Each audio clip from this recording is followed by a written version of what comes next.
This is video 69 of 101. This video is about body image. The media, magazines, TV commercials, even our peers and coworkers, and even our family sometimes can make us feel like the only attractive thing out there is a woman with long, silky, full hair and beautiful sparkling eyes and clear glowing skin and long limbs and a tiny waist and big hips and all these other things. But we really need to look at the big picture because this image of beauty of perfection has changed so much over the course of human existence.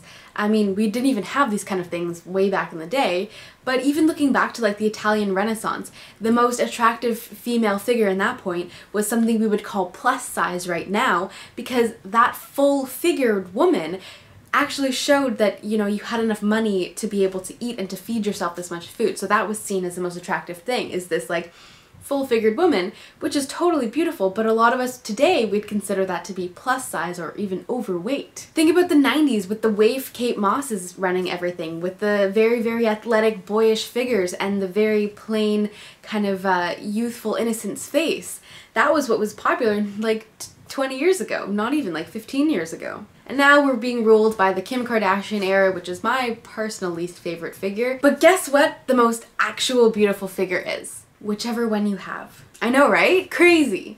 So why is it that there's this message that's telling us we need to be this one thing, when actually the most beautiful thing is just being our best selves?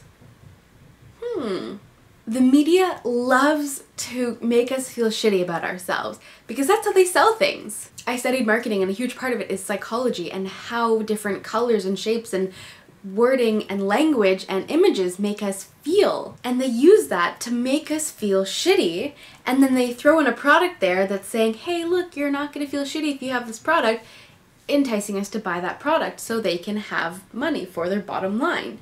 That's it. How are we expected to compete against each other's bodies to get this ideal figure? That's crazy. Why do we have to change our bodies to love them? They're all incredible. The fact of what a body is, the fact that it has these organs and these internal systems that work and create and get us to move around and do things, that's incredible on its own, no matter what. As long as you are a healthy being, your body is beautiful. So the media's entire intention is literally to sell a product.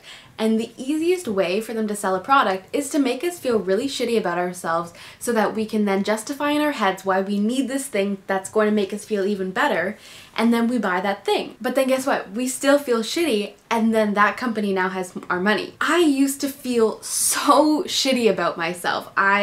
When I was preteen, I had so much acne, like so much acne and braces, and I had chubby cheeks and just like hair everywhere, and it was just like awkward and uncomfortable. And I would literally look in the mirror and I would list my flaws. I would list all of the things I wanted to change about myself, and then I would try and find products that would help me change these things.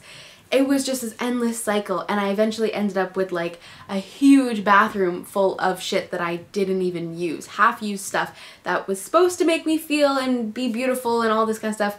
But guess what? The only thing that actually ever made me feel beautiful and made me not need to use any products at all was eating healthy. It was eating more plants. It was hydrating my skin and not putting these toxic chemicals on it anymore. That was the thing that actually made me so much more confident and to love myself more. I finally started to love my body when I gave it what it needed, and it gave me back what I needed, which was energy, which was clarity in my head to solve problems and create things. So give your body what it needs, and it will give you what you need. We don't need to learn to love ourselves. We just need to remember that there was nothing wrong with us in the first place. We need to look at these ads and realize that they're not just ads there and we just see them visually as an ad. People have put them there. There were lots of people and resources that have created this visual image for you to see, to manipulate your brain into buying their product because it's trying to make you feel like you need it. But you don't need it.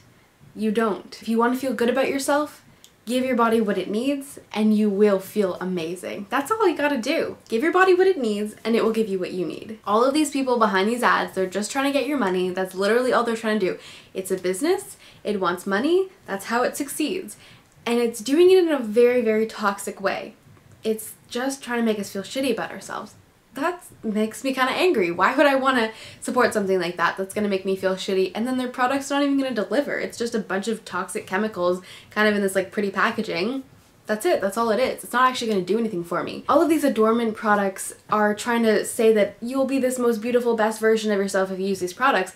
But actually, all you need to do is just feed your body what it needs, and then you'll become that beautiful thing. That beautiful thing, first of all, is probably photoshopped the hell out of, so it's not even a real thing. And secondly, that beautiful thing is not using these products. That beautiful thing is just eating the right diet. The most beautiful thing is to be your best self. So give your body what it needs, and you will become your best self.